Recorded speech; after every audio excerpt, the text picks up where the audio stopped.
Sejam todos vindos, né, de volta. Então, como a gente já havia combinado, então sempre a gente vai fazer assim, uma aula, essa atividade, e na outra a gente vai fazer essa discussão aqui online, né, das atividades que foram passadas. Então, eu vou agora tentar compartilhar novamente aqui a tela com vocês, do slide. Deixa eu ver aqui. Não é essa tela que eu estou querendo.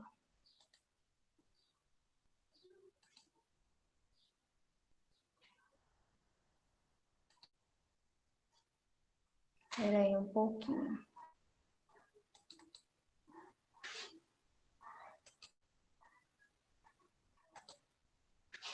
Esse agora vai.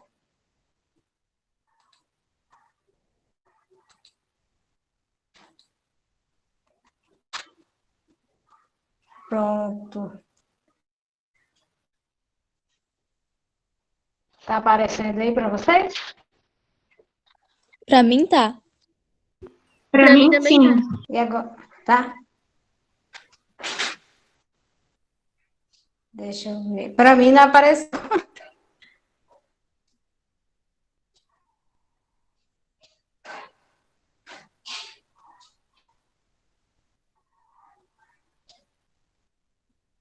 Deixa eu ver.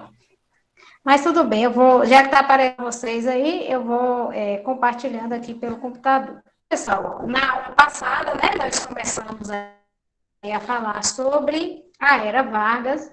Então, nós estudamos os antecedentes, né, que levaram Getúlio Vargas ao poder. Então, vimos aí que aquela política que existia, né, coronelista, a política dos governadores, já não estava mais atendendo aos anseios e às necessidades do Brasil, pelo contrário, né, estava havendo revoltas e tudo mais. O mundo passava por uma transformação grande, né? Em 1929, teve a crise de 29 nos Estados Unidos, que abalou o mundo inteiro e afetou diretamente o Brasil, né? Que era um dos maiores exportadores do mundo de café. Então, essa econômica, ela vai influenciar no mercado cafeeiro e acaba influenciando também na política brasileira.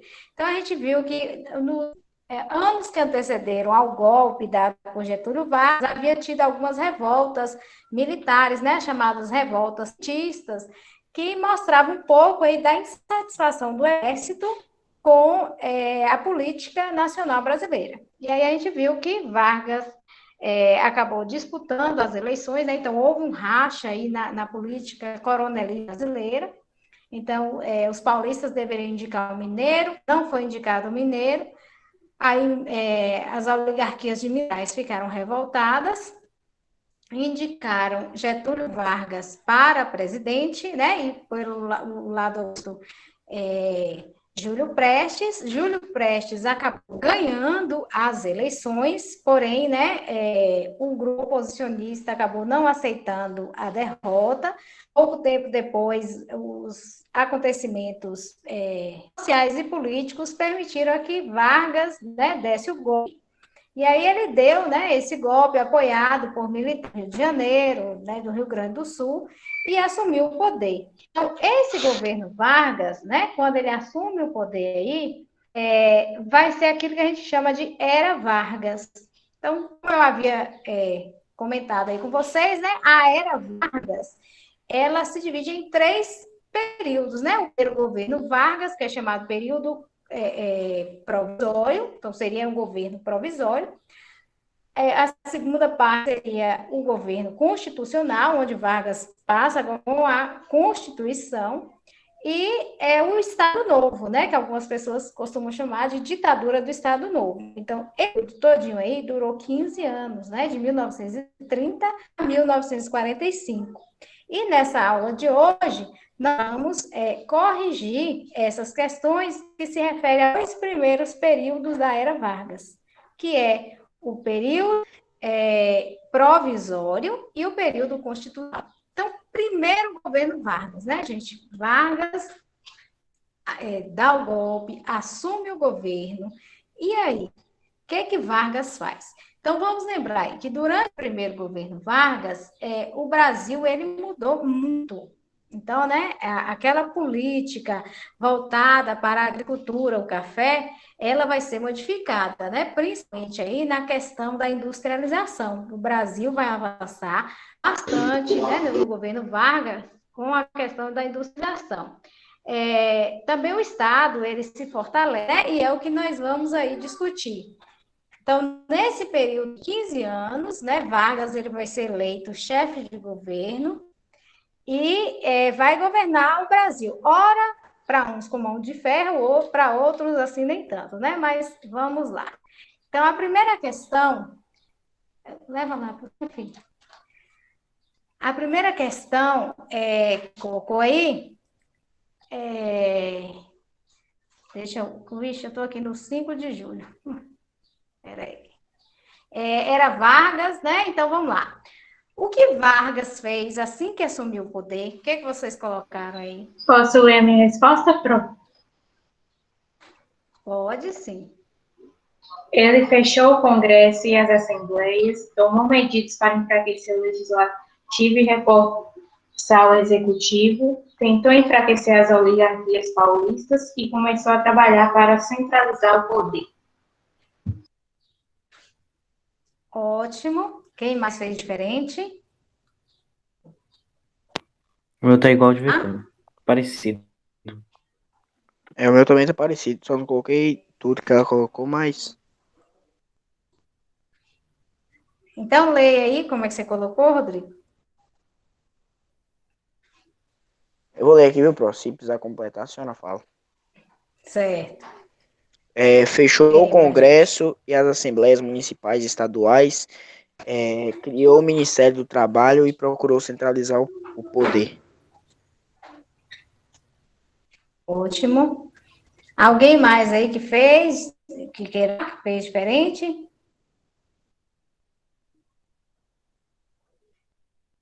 Vamos lá. Ana Isabel, alguém aí, outra pessoa. Então, vamos lá, né? Eu colocar o mesmo. Então, assim que Vargas assumiu o poder, o que vai fazer? Então, ele vai governar de uma forma totalmente diferente do que havia vindo sendo governado o Brasil. Uma questão que eu quero que vocês percebam é que nós estamos falando dessa primeira parte. O governo provisório, ele vai de 1900 até 1934. Aí eu pergunto para vocês, olha, gente, o nome provisório. Provisório. O que é provisório? Temporário. Temporário, então algo passageiro, né, que não vai durar muito tempo. Então, o governo provisório, então Vargas falou assim, olha, eu estou tomando o poder agora, mas depois, logo, logo, nós vamos fazer novas eleições e depois a democracia está normalmente. Inclusive, até a própria elite de São Paulo, as pessoas apoiaram quando Vargas deu golpe, né, porque achava que logo, logo ia ter novas eleições. Então, quando fala provisório, parece que é uma coisa que vai ser rápida. Só o provisório de Vargas não teve nada durou 4 anos, né? Então, não foi tão provisório quanto prometido e quanto algumas pessoas também não queriam. Então, Vargas assumiu e a primeira coisa que ele fez foi assumir o poder com mãos de ferro, no sentido de fortalecer o Estado brasileiro e o próprio governo dele. Então, o que ele vai fazer? Ele determina, né, a partir daquele momento, não tem escolhas democráticas, nem para governadores, nem para prefeitos, nem eleições para presidente. Então, ele vai fortalecer a si próprio. Como? Ele afasta governadores. Então, vamos lembrar, os governadores dos estados, aqueles governadores que eram eleitos através da compra de votos, do voto de cabresto, né, das oligarquias que a gente falou lá nas aulas passadas. E aí, então, o que Vargas faz? Ele vai demitir, imagine o Brasil, 7 estados, aí demite todos os governadores, e aí ele nomeia, no lugar desses governadores, interventores. Esses interventores, quem eram? Eram pessoas da confiança de Vargas. Então, vamos lembrar, Vargas estava ligado ao exército. Ele tirou os governadores dos estados e falou assim, olha, para o Bahia eu vou mandar meu amigo fulano, para o Amazonas eu vou mandar o cicrano. Então, vão ser chamados interventores, ou seja, o que as pessoas iam fazer? Elas não iam ter autonomia para estar nos estados, não. Elas iam fazer o que Vargas estivesse mandando. Por isso que a gente diz aí que Vargas, ele fortalece o seu poder próprio, né? E o poder do Estado brasileiro. É como se ele estivesse falando assim, agora vai ser um governo centralizado. Eu daqui do Rio de Janeiro, onde eu estou governando, eu vou para o Brasil inteiro. Então, dessa forma, Vargas diminuir o poder das oligarquias estaduais. Então, ele vai diminuir, gente, o poder daqueles coronéis, nós falamos lá nas aulas passadas, né? Então, o coronel que tinha muita influência através do voto para eleger isso e aquilo, e os governadores dos estados eleitos através desses votos comprados. Aí, o que Vargas? Vargas tira o poder dessas oligarquias. Então, isso vai deixar muitas oligarquias revoltadas, Vargas. Inclusive os paulistas, né? Vamos lembrar de São Paulo, a região de São Paulo era a região mais rica do Brasil, onde se produzia café. Então, ele faz isso, né? Contraria muita gente. Ele fortalece o poder do Estado, né? Concentra em si muitos poderes, porque agora não vai valer mais aquela Constituição que tinha sido aprovada em 1891, não vale mais nada, porque Vargas passa a governar por decretos. O que significa isso? Significa que ele faz as leis e ele faz essa lei ser aprovada. Então, não passa por Congresso, por deputadores, para depois ser votada. Não, a lei tem que obedecer, né? Tem que ser mais ou menos obedecida. Então, no início, ele faz isso, né? Ele fortalece o poder brasileiro e o poder dele próprio. Como ele fortalece isso, nomeando no lugar os interventores. Segunda questão. Vamos lá. Deixa eu ver aqui. O slide foi para vocês, gente? Tá aparecendo. Tá aparecendo 2, é porque para mim aqui não apareceu. Vamos lá. Porque Getúlio... Tá aparecendo, né?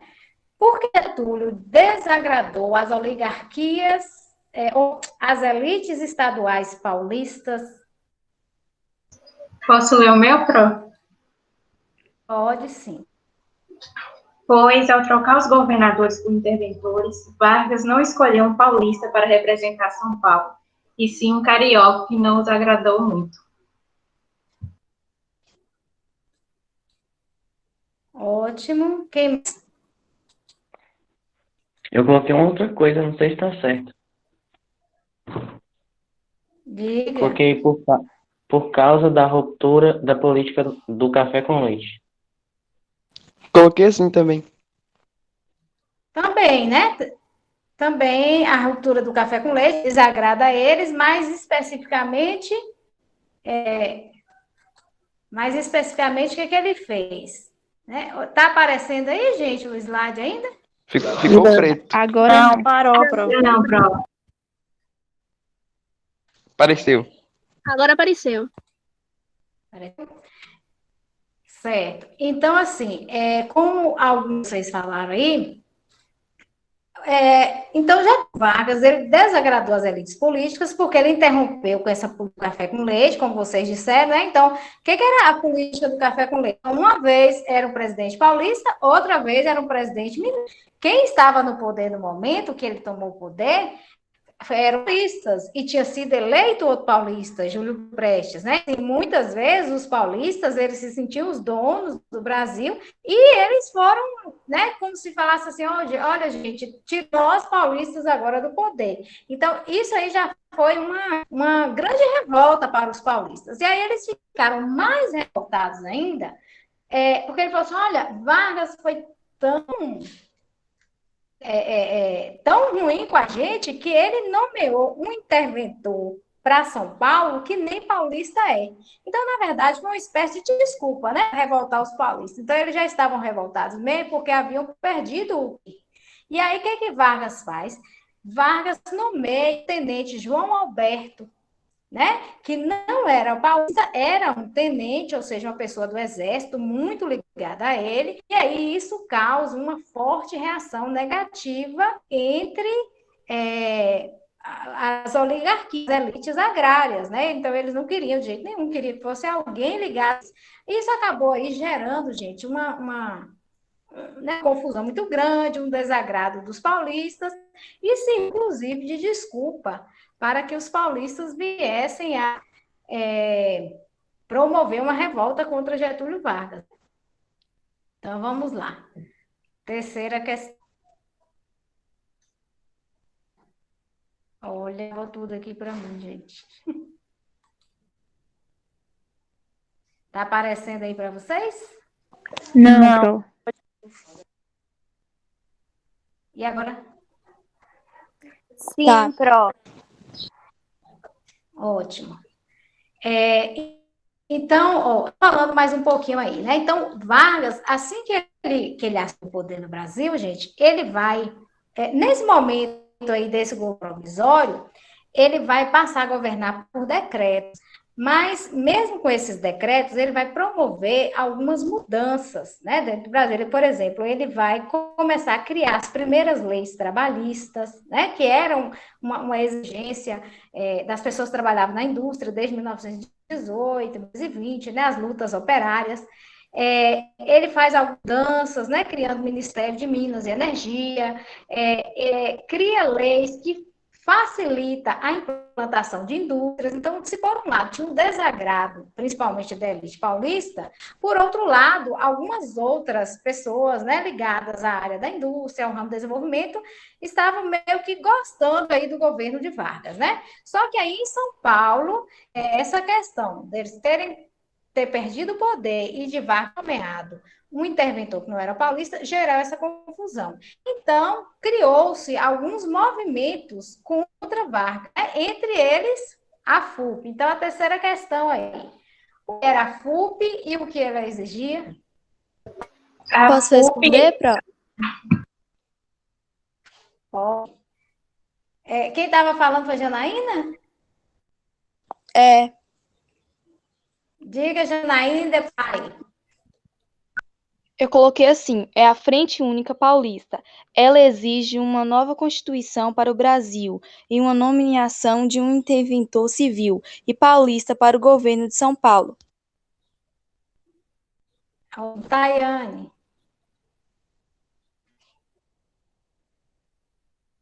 Thay? Respondeu? Era Janaína, quem mais quer falar aí? Tinha outra. Era Tayane?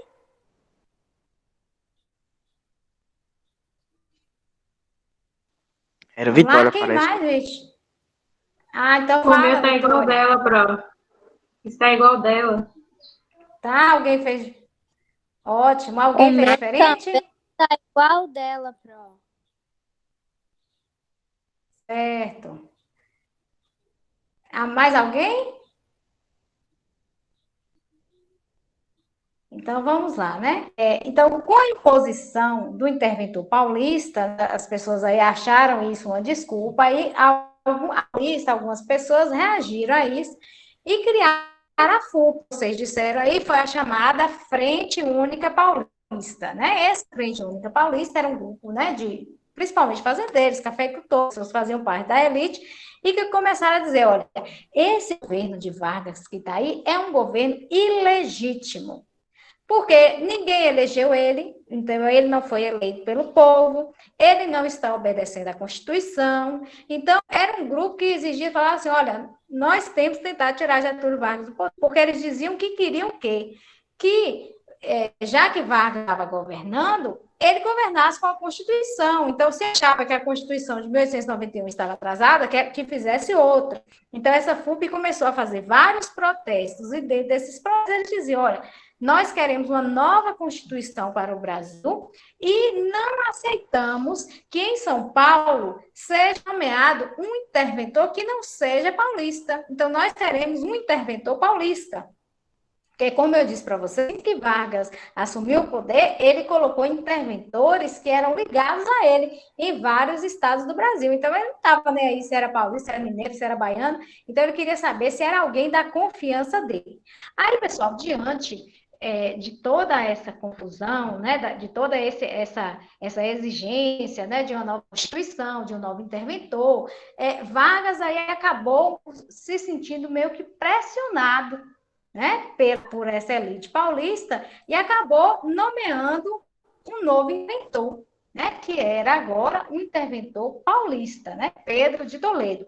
Só que mesmo nomeando esse novo interventor, Pedro de Toledo, as coisas não se resolveram, né, porque assim, os paulistas, eles não se conformaram com isso. Enquanto São Paulo fazia todas essas revoltas, dentro do Brasil, várias mudanças iam acontecendo, né? Então, novas estratégias começaram a ser implementadas por Getúlio Vargas, novas leis criadas, né? Começou a se discutir a participação feminina na política, né? Começou a se discutir de uma educação ampla, para a população brasileira de forma gratuita. Então, assim, aquelas mudanças que ele prometido na campanha, algumas mudanças ele começou a fazer.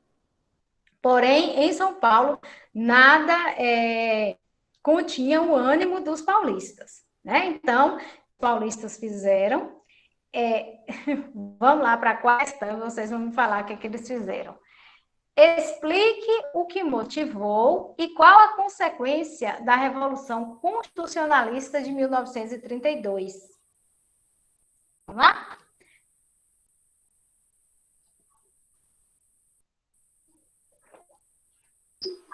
Foi motivada pela morte de 4 estudantes paulistas que foram atacados enquanto invadiam a sede do jornal Pro Vargas, formando assim o nome dos mortos, um movimento conhecido como MMDC. Anos depois, como consequência, o governo convocou uma Assembleia Constituinte e aprovou a terceira Constituição brasileira.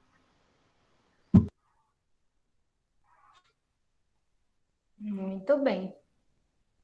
Ótimo. Alguma vez diferente?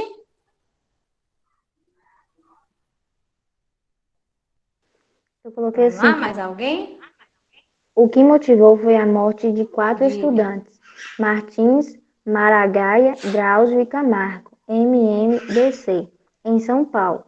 Embora derrotados militarmente, os paulistas se consideravam vitoriosos, pois só o governo convocou uma Assembleia Constituinte que, em 16 de julho de 1934, votou e aprovou a terceira Constituição do Brasil. Bacana, excelente. Quem mais? Ô, Pro, eu não fiz essa não, a senhora pode... Lavínia? Explicar? Assim, Vou explicar. falar alguma parte que eu posso copiar aqui. Eu entendi, assim, mas tem alguma parte que nesse slide que eu posso copiar? Tá no slide. O que está no slide é a resposta. Certo? Então, Eu vou falar um explicar. motivo rapidinho, Então, para ver se diga, tá Pedro. certo.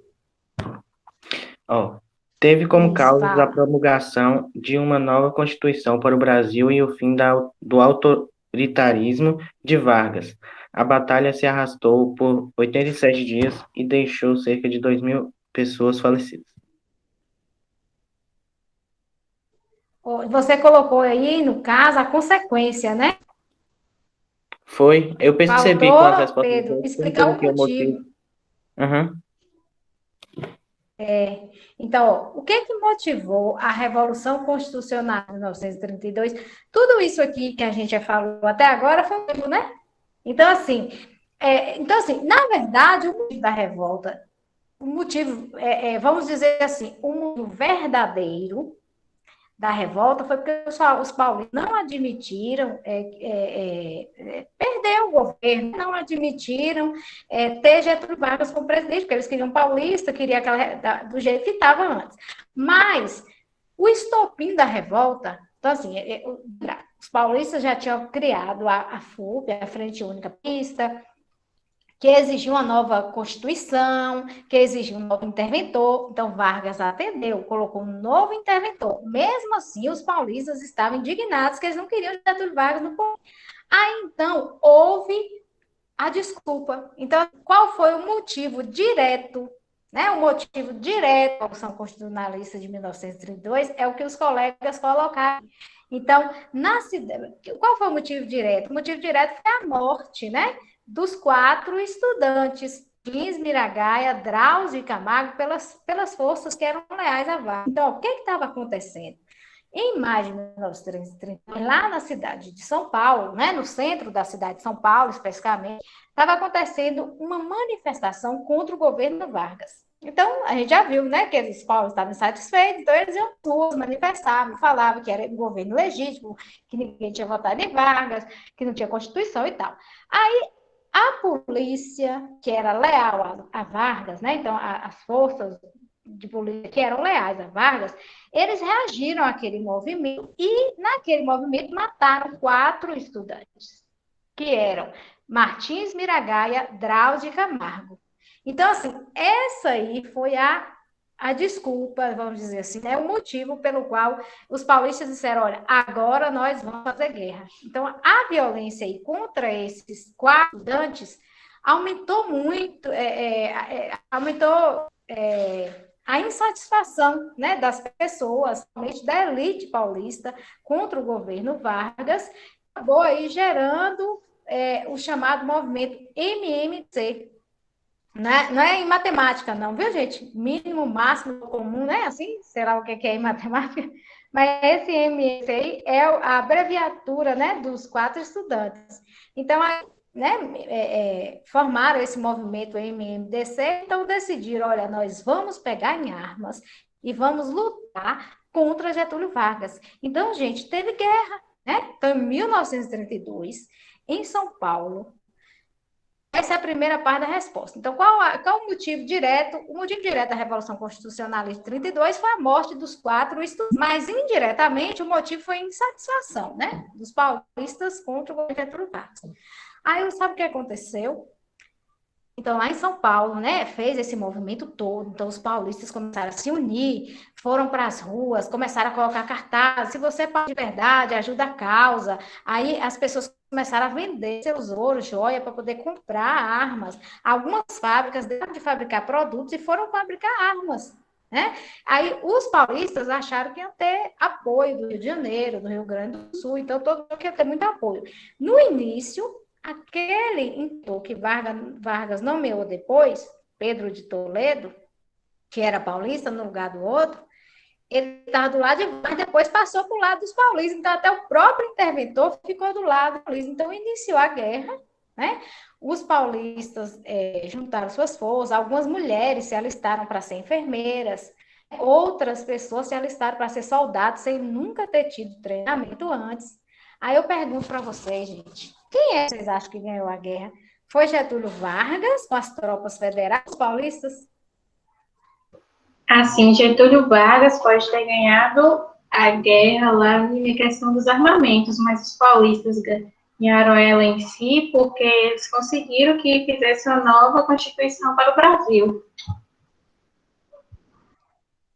Ótimo, excelente. Então, assim, ó, guerra, de fato, né? Olha, acabou durando 3 meses, né? Tanto que em São Paulo, se você for morar em São Paulo, 9 de julho lá é considerado feriado, né? Por conta da Revolução. Os paulistas se acham por causa desse movimento. Por quê? Os paulistas perderam a guerra, né? Então, como Vitor aí, os paulistas, eles perderam a guerra, né? Não, é claro, não conseguiram enfrentar as tropas federais. Porém, gente, o que aconteceu? Eles indiretamente ganharam. Então, assim, Vargas falou assim, olha, vocês querem enfrentar? Vamos enfrentar. Vargas foi lá, botou os paulistas no seu lugar, logo perderam. Agora, o que é mesmo que vocês queriam? Uma nova Constituição? Pronto. Aí, o que Vargas fez? Mesmo, né, que os paulistas fizeram. Aí eles, né, continuaram aí pressionando, e apesar de ter sido militarmente derrotados, ou seja, apesar de ter perdido nas armas, eles conseguiram o que queriam. Porque aí sim, Vargas, o que ele fez? Depois que acabou a guerra, ganhou, ele falou assim, pronto, agora eu vou dar o que vocês querem. Aí ele, em 1933, né, ele realiza lá as eleições para eleger uma Assembleia Constituinte. O que é uma Assembleia Constituinte, gente? É a eleição de deputados e senadores para elaborar uma nova Constituição. Então, eles elaboraram uma nova Constituição, e aí, né, no ano seguinte, essa Constituição foi promulgada, ou seja, né, ela foi assinada por Getúlio Vargas e ela começa a funcionar. Então, assim, o Congresso Nacional foi reaberto, né, porque antes Vargas tinha fechado todo o Congresso, não tinha mais eleições, não tinha nada disso. Então, reabre o Congresso Nacional e aí os partidos políticos, eles voltam a funcionar. E aí tem eleições em 1934. Então, essa primeira parte aí, gente, é o primeiro governo Vargas. Então, essa Revolução Constitucional de São Paulo, né, essas primeiras mudanças ocorrem aí. Então, em 1934, é elaborada a nova Constituição, certo? Então, essa nova Constituição agora, as coisas mudam, porque agora passa a ter o Congresso, né, passa a ter eleições, passa a funcionar aí de forma correta, vamos dizer assim. Deu para entender aí, Rodrigo? Você tinha falado?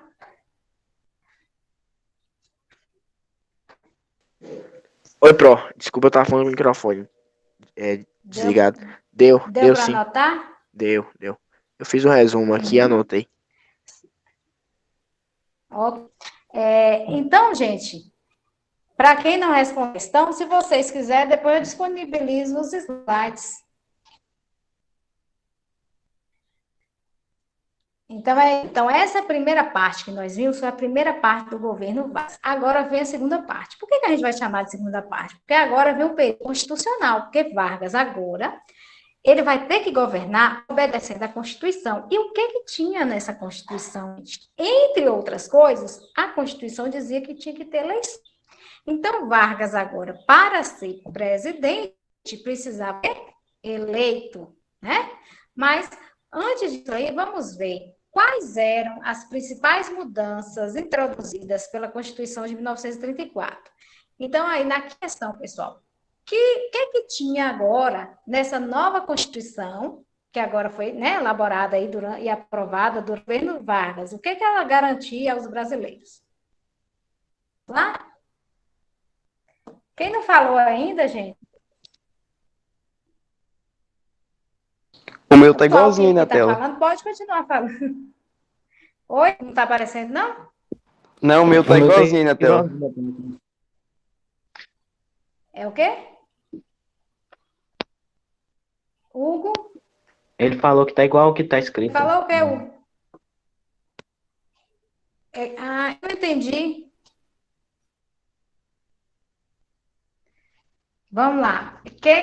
Então, quinta questão. Quais foram as principais mudanças introduzidas pela Constituição de 34? Voto secreto, voto feminismo, legislação trabalhista, autonomia dos sindicatos, Justiça eleitoral. medidas defendendo as riquezas naturais do país, criação da justiça eleitoral, a obrigatoriedade das empresas de manter no mínimo 2/3 de empregados brasileiros.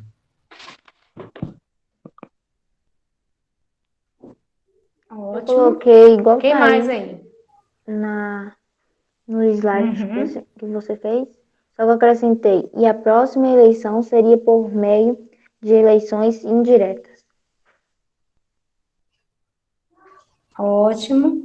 Quem mais aí que fez diferente? Que não fez igual tá aqui? Se alguém pegou a internet, não tem problema. Se está um pouquinho diferente, alguém poderia falar aí?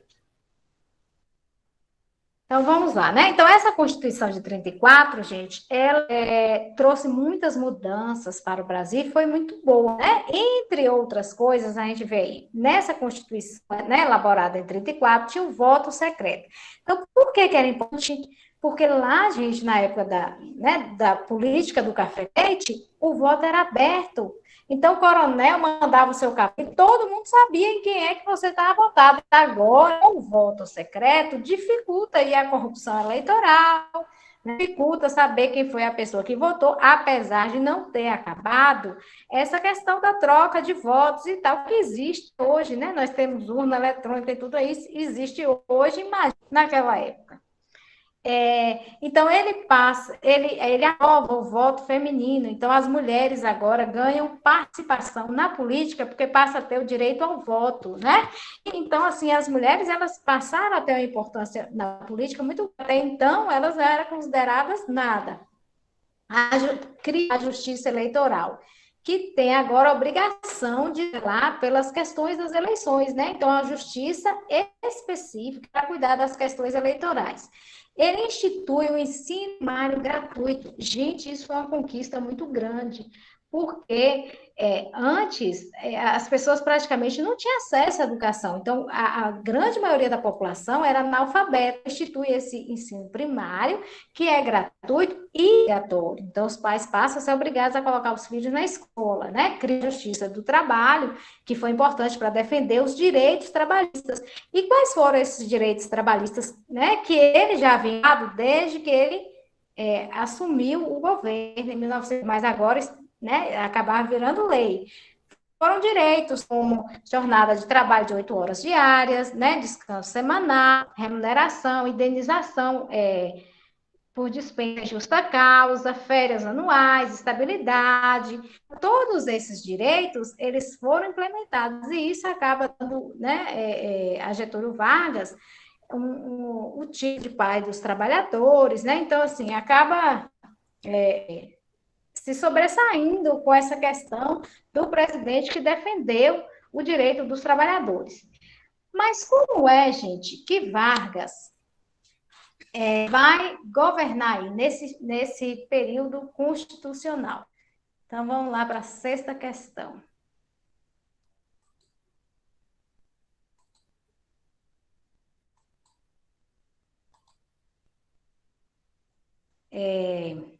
Então, assim, antes de falar dessa sexta questão, só uma observação para vocês. Aí eu pergunto assim, ué, professora, você está falando aí que agora tem eleições, então Vargas foi eleito.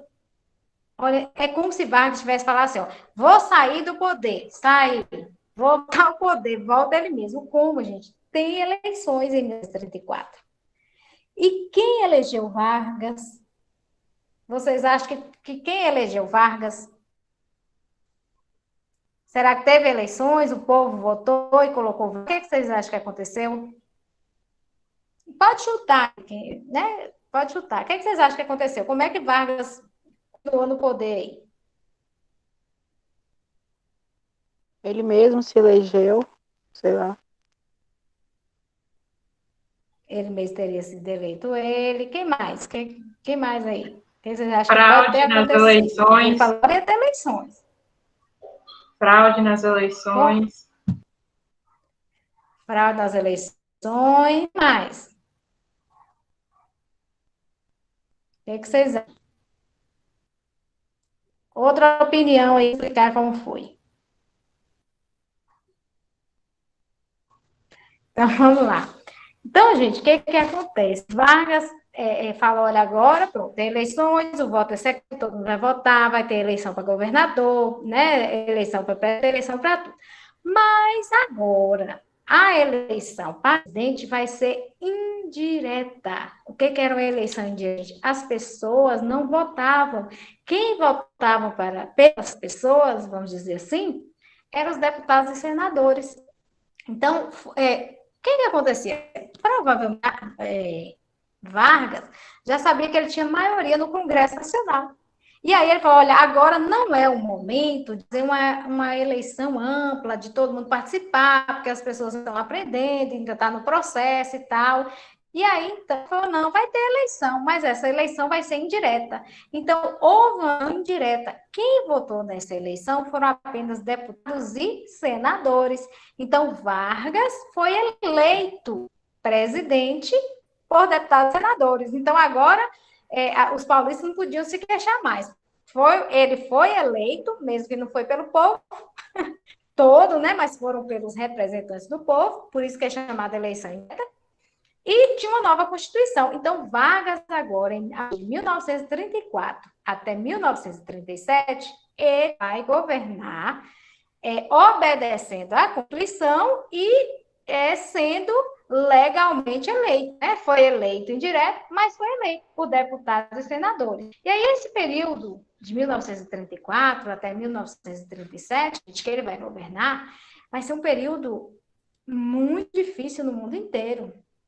Então, nesse período, 1934, 37, estava em ascensão o fascismo e o nazismo. Então, Adolf Hitler, né, estava caminhando para o poder na Alemanha, Mussolini estava no poder na Itália. Então, assim, o mundo passava agora por um processo de instabilidade política grande e de muito autoritarismo. Então, assim, no Brasil não deixa de ser diferente. Então, Vargas vai governar nesse período, né? Nesse período podiam existir partidos políticos, podia haver oposição, mas as coisas começaram a ficar mais difíceis. E muita gente era a favor de Vargas, porque ele havia feito muitas reformas trabalhistas, investido em indústria, mas tinha também gente que era contra. Então, surgiram alguns grupos que eram contra Getúlio Vargas. E desses grupos se destacaram muito, que foram a AIB e a ANL. Né? Então, foram grupos, todos os dois grupos eram grupos de oposição a Vargas, uns outros menos, e aí Vargas teve que governar, né, obedecendo à Constituição e enfrentando aí a oposição, né, enfrentando problemas sociais, econômicos, né, no mundo inteiro estava acontecendo muita falência, muito desemprego, foi um período difícil. E aí, esses dois grupos começaram a ser grupos rivais a Getúlio Vargas. Então, sexta questão. Quem eram os integralistas representados pela AIB? Quem respondeu aí? Era uma organização denominada Ação Integralista Brasileira, que seguia os princípios fascistas de Mussolini. E eles tinham como lema Deus, Pátria e Família. E visava um governo autoritário, o predomínio de interesse sobre a nação e a censura dos meios de comunicação. Ótimo. Quem fez diferente? Vamos lá? Quem fez diferente, pessoal? Ninguém, não? Vocês, as atividades, elas estão todas direcionadas para o livro, porque, né, tem gente que às vezes pode não ter acesso direto à internet. Vocês podem buscar mais informações na internet também, se quiser, e a gente discute, mas é ótimo. Então, assim, o que está lá no livro é um pouquinho do que a gente discute. A e B, isso aí que a Vitória falou para a gente. A sigla B significa Ação Integralista Brasileira. A gente ainda não estudou a Primeira Guerra Mundial. E quando a gente for estudar a Primeira Guerra, a Segunda Guerra Mundial, o período entre... Aí vocês vão conhecer um pouquinho mais sobre o fascismo de Benito Mussolini e o nazismo de Adolf Hitler. Então, tanto o fascismo de Hitler quanto o nazismo, o fascismo... o nazismo também é fascismo, não vou entrar nisso, não. Mas tanto Hitler quanto todos os dois, eles eram extremamente autoritários, e o sistema autoritário, eles assumiram o poder na Itália, na Alemanha, isso influenciando o mundo inteiro. Então, aqui no Brasil, surgiu um grupo chamado Ação Integralista Brasileira. Então, os integralistas, eles eram uma organização política, e que se autodenominavam Ação Integralista Brasileira, B. E eles seguiam os princípios fascistas de Mussolini. Então, Mussolini era o ditador da Itália, né? Vamos lembrar que Mussolini, junto com Hitler, se une e promove lá a Segunda Guerra Mundial. E aí, então, aqui no Brasil, eles adotaram, acharam que era ótimo, que essa forma de boa, que tinha que ser autoritário mesmo, que o presidente ele tinha que mandar, que não tinha que ter democracia, que não tinha que ter voto, que tinha que se resolver, se fosse preciso, era que pegassem armas. Então, eles defendiam. Eles tinham o lema, olha, nós somos a favor de Deus, pátria e família, né? Então, definiu o lema, não, nós somos a favor da família de bem, né? Somos a favor de Deus, pátria e família. Na verdade, no fundo, o que eles eram? Eles tinham uma política extremamente autoritária e de partido único. Então, eles achavam que Vargas era um fracote, que não tinha que ter esse negócio aí de Constituição, não, que só podia um partido, e esse único partido deveria mandar no país, assim como estava na Itália e na Alemanha, né? Eles achavam que esse negócio de defender direito do negro, direito do índio, direito do branco, direito do pobre, que estava errado, que tem que defender os interesses da nação e não do indivíduo, né? Achava que a imprensa não podia ter muita liberdade, porque senão ia falar demais. Então, assim, eles tinham esse caráter mais autoritário, né? De achar que um governo forte é quem deveria governar, e que eles são Vargas um fraco, né? Então, eles eram totalmente contra Getúlio.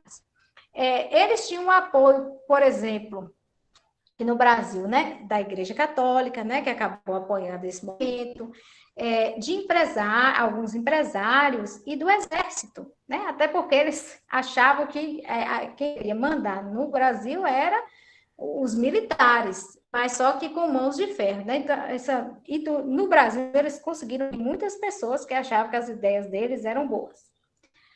Em oposição a esse grupo, surgiu um completamente diferente, com ideias totalmente diferentes deles, né? Que era aí agora a ANL. Então, deixa eu colocar aqui. Então, aí durante esse governo Vargas surge esse grupo. A IB e surge a ANL. Então, vamos lá. Quem eram os aliancistas representados pela ANL?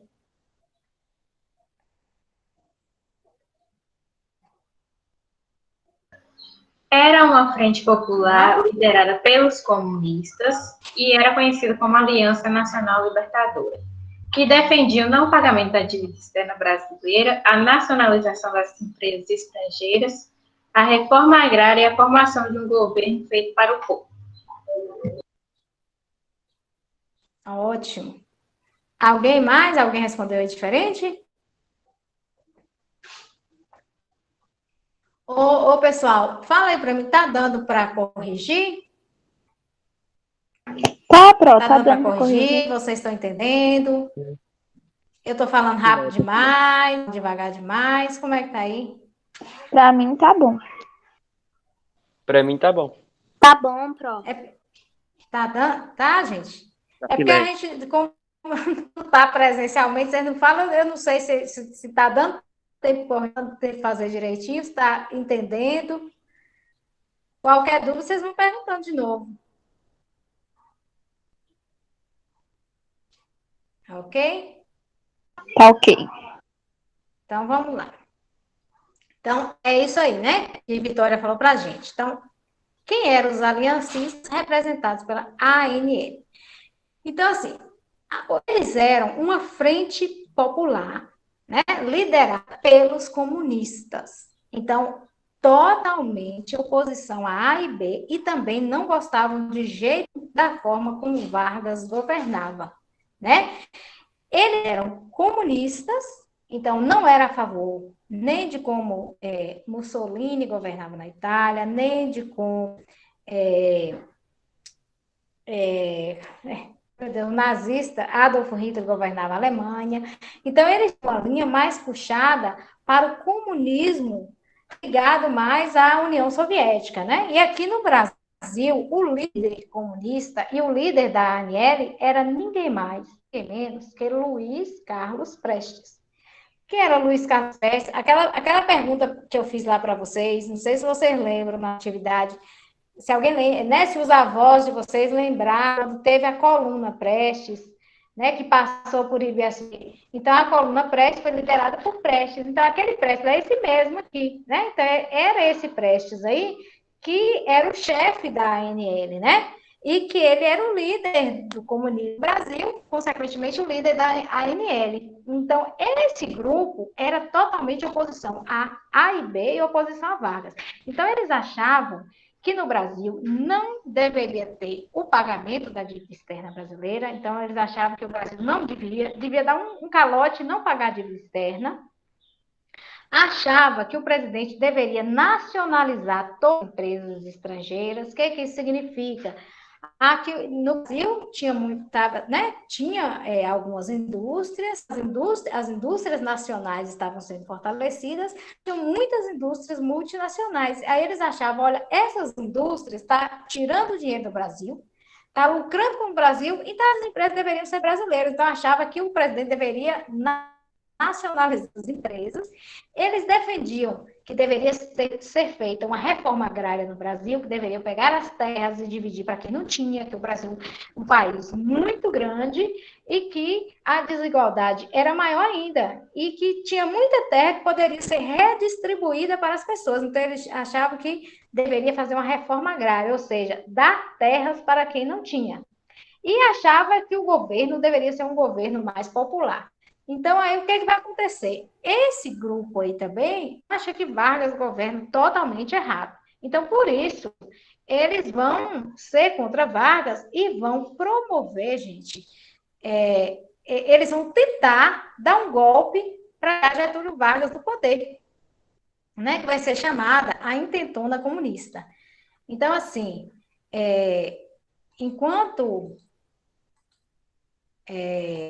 Vargas governava, eles falaram, não, olha, essa forma de governo aí do presidente está muito errada, né? Nós precisamos de um governo que seja mais popular, que atenda os interesses da classe mais pobre, que olhe para o homem do campo, que faz tudo isso. E aí eles, então, planejaram um golpe para tirar Getúlio Vargas do poder, né? Então, antes de falar desse golpe, deixa eu só falar para vocês. Então, Prestes, gente, Luiz Prestes. Aí, quando fez a coluna Prestes, aquela que passou por Universo C e tal, eles fugiram, né, do Brasil para não serem pegos. Aí, Luiz Carlos Prestes, ele foi para a União Soviética. E lá na União Soviética, ele fez treinamento de comunismo, de guerra de guerrilha e tudo mais. E aí, quando ele planejou fazer esse golpe para tirar Getúlio Vargas do poder, junto com a ANL, ele foi lá na União Soviética, e nessa época, a União Soviética estava financiando o comunismo no mundo inteiro. E aí, então, ele foi mandado para vir para o Brasil. Só que ele precisava vir em segurança, porque os comunistas, se fossem pegos, muitos deles eram presos. E aí, para ele vir para o Brasil disfarçado, teve uma soldada comunista, vamos dizer assim, que veio escoltando ele, que foi Olga Prestes. Aí tem um filme que, se vocês puderem, vocês assistam. O filme se chama Olga. Retrata esse momento aí, em que Getúlio Vargas era o presidente, que Luiz Carlos Prestes faz esse treinamento de guerra lá na União Soviética e vem para o Brasil junto com Olga, e aqui eles vivem um romance. Então, Olga deveria vir aqui para o Brasil só para trazer ele e voltar. Só que acabaram se apaixonando, né? Acabaram tendo filho e tal. E aí, então, eles tentam dar esse golpe para tirar Vargas. Agora vamos ver o que aconteceu. Aí no filme retrata esse momento aí, né? Depois Olga vai ser presa porque ela era judia e lá na Alemanha eles perseguiam os judeus. Aí Getúlio Vargas manda Olga de presente para Hitler. E Olga vai morrer lá na câmara de concentração de Adolfo Hitler, né? Então, é uma história que passou e que é retratada através do filme Olga. Quem tiver interesse e puder assistir, é interessante. Retrata um pouco disso aqui falando. Então, o que foi a intentona comunista? Coloque aí como vocês colocaram. Um levante armado contra o governo Vargas. Eu coloquei Ótimo, muito bem. Quem mais? Foi a tentativa de golpe contra o governo de Getúlio Vargas, realizado em 27 de novembro de 1935, por militares em nome da Aliança Nacional Libertadora. Ótimo, excelente. Quem mais colocou? Coloquei assim: foi uma tentativa de golpe contra o governo de Getúlio Vargas por militares, em nome da Aliança Nacional Libertadora, com apoio do PCB. Ótimo. Quem mais? Bacana, gente. Muito bom. Então, como o próprio nome diz, intentona foi o que vocês disseram. Foi a intenção de um golpe comunista. Foi a tentativa de um golpe comunista. Tentativa significa que não deu certo, né? Então, foi um levante armado contra o governo Vargas, promovido pela ANL, que é esse grupo aí liderado por Luiz Carlos. Então, o que eles fizeram? Então, eles achavam que eles poderiam derrotar Vargas. Gente, Prestes acreditava que ele tinha o apoio do Exército Brasileiro em vários estados do Brasil. Então, assim, eles achavam o seguinte, que eles iam dar esse golpe, que todos os militares iam apoiar ele e que a população também acreditava que nas grandes cidades, depois do golpe, a população ia fazer greves, né, ia fazer e tirar Getúlio Vargas do poder. Só que aí o que aconteceu? Eles resolveram dar o golpe e quase ninguém apoiou. Então, assim, né? O primeiro levante foi deflagrado em Natal, no Rio Grande do Norte, né? E aí, no dia seguinte, houve outra no Recife e no Rio de Janeiro. Só essas três apoiando. Então, assim, algumas pessoas já sabia, né, que o golpe já tinha vazado e tal. E aí o governo Getúlio Vargas rapidamente prendeu as pessoas que tentou dar o golpe, não teve apoio da população, ninguém fez greve, né? Então, assim, de certa forma, uma parte da população estava apoiando o governo Vargas. E aí, então, o que vai acontecer? Os membros da ANL vão ser todos presos. Inclusive, Luiz Carlos Prestes, Olga Benário, né, que era a mulher dele, depois eu falei para vocês, ela foi deportada para a Alemanha. Então, todo mundo foi preso. O comunismo foi colocado na ilegalidade. A AIB foi colocada na ilegalidade. Então, houve toda uma preparação. Aí, Vargas aproveitou esse golpe para dizer, olha, gente, aqui no Brasil está tendo tentativa de golpe. Esse da democracia não está dando muito certo, não. E aí, ele vai aproveitar esse motivo para implantar o Estado Novo. Então, a partir de 1937, não vai ser governo constitucional. Por quê? Porque Vargas vai pegar aquela Constituição, a democracia, vai embolar e jogar no lixo. E aí ele vai governar agora com mãos de ferro na mente. Autoritário. Então, algumas pessoas chamam aí, a partir de 1937, de ditadura do Estado Novo, né? Onde Vargas ele prende todos os opositores, acaba novamente com as eleições. Olha que interessante. Vargas, então, ele governa democrático, né? Vamos dizer assim, eleito 34, 35, 36, 37. O que deveria acontecer em 1937? Novas eleições. E Vargas poderia se candidatar? Não, porque já tinha sido mandato, não tinha reeleição. E aí, então, Vargas é por dessa intentona comunista e é como se ele estivesse dando golpe nele mesmo. Ele diz, olha, agora vai sair o presidente democraticamente eleito, agora vai sair eu, Vargas, que vou impor as leis. Então, assim, acaba aí, dessa forma, o chamado período constitucional. Então, ele governou 1930 a 34, governo provisório. 34 a 37, governo constitucional. É o que nós estudamos aqui. Aí, na próxima aula, né, vou passar a atividade para vocês sobre o governo do Estado Novo, né, que ele governa de 37 a 45. Né? Então, a gente vai ver aí o que aconteceu. Aí, no finalzinho, nós vamos estudar quais foram todas essas mudanças promovidas por Vargas. Então, foram muitas, né? Muitas mudanças, porque ele acaba aí com o poder das oligarquias, incentiva a indústria brasileira, porque antes de Vargas, o Brasil era um país praticamente só agrícola. Agora passa a ter leis trabalhistas, passa a ter eleições, passa a ter escolas, então, mas por outro lado também é um governo extremamente autoritário, né? Então tem os dois lados, ok, gente? Alguma dúvida? Uhum.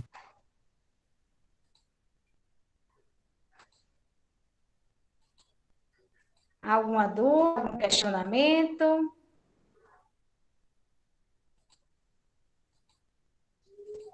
Vamos lá?